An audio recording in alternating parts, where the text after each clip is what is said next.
Okay, so if you're like me and you love F1, which if you're watching this, you probably are, you've probably heard over the past 6 months, year, about 50 million different rumours and articles about George Russell joining Mercedes for either this year or next season, depending on how long you've been following this kind of saga. Now, as F1 fans, we all get this. He's a young driver. He's a part of the Mercedes Academy. He's managed by Toto Wolff, and after we saw him last year at Bahrain drive so well, it kind of just seems like, well, common sense that we just put the two dots together and say, Russell Mercedes, let's get hype, let's have fun with it. And to be honest, whilst I was posting about this today and looking at the latest news, I thought, what can I add to this? What can I say about Russell to Mercedes, about Russell's future, that most people aren't saying or that we aren't really, I think, picking up on? And the one thing which I believe we aren't really considering when it comes to Russell and his future is this. Mercedes might not be as big an upgrade as people think. Now, I want to clarify first off that Russell going to Mercedes is obviously at this stage an upgrade on going to Williams, on driving for Williams. That's just, obvious. But I think that when people think of Russell Mercedes, they automatically think championships. They think immediately that that he has to be at the front, fighting against Lewis for race wins, for podiums, for championships.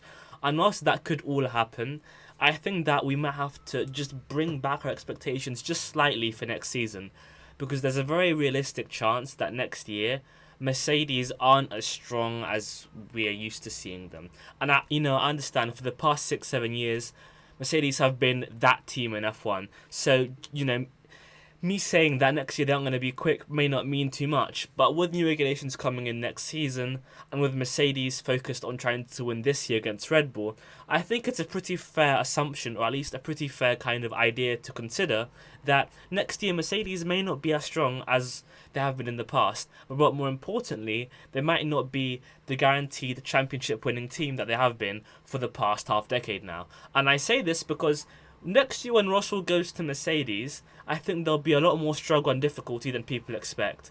Now, I'm not saying this to, attack Russell. He's a fantastic young driver. He's got so much potential, and I think that he's done a great job. And I think, for what it's worth, he deserves to be out at Mercedes, and he probably should have been signed last season. But anyway, what the point I'm trying to make here, in a kind of roundabout way, is that next year things change a lot for Russell. Number one, he's against Lewis Hamilton. And whatever your opinions are on him, and I know that after last weekend's British Grand Prix, opinions are pretty polarised right now. The fact is, he's one of F1's best. He's a 7-time champion, and beating him will be very different to beating Latifi. With all due respect to Latifi, he's extraordinarily average, and even though Russell has beaten,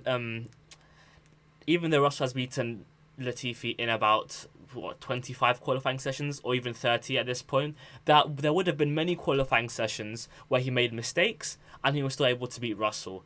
Against Hamilton, that can't happen. And even when he doesn't make mistakes, because Hamilton is Hamilton, he'll still find himself struggling a lot. When, like last weekend, Russell has a poor race start or doesn't, maximise his performance in the race, that will be picked up on. Right now, because of how poor Latifi is and because of how bad the car is, that's not received. And I just bring this up. And I bring this up not because I want to hate on Russell, because any young driver at a new team will struggle. But I bring this up because I think whenever people think of Russell to Mercedes, it's always very, very positive, as in, yes, he's going to be fantastic, he's going to win everything. But I think we have to give him some time and lower our kind of expectations just a little bit. Because I think if we expect too much from him too soon, it's going to create a very kind of underwhelming environment and kind of community. I don't know, I think that we'll be kind of disappointed for no reason, because I think it's maybe a bit too opportunistic and idealistic to expect Russell to win everything next season, especially given the fact that Mercedes probably won't give him the tools to win in the same way that they've given Hamilton and Bottas those same tools for the past 4 or 5 years. And also, one final thing, Williams next year could be a threat. And I don't, obviously for the past 5 years, Williams have been firmly in the mud.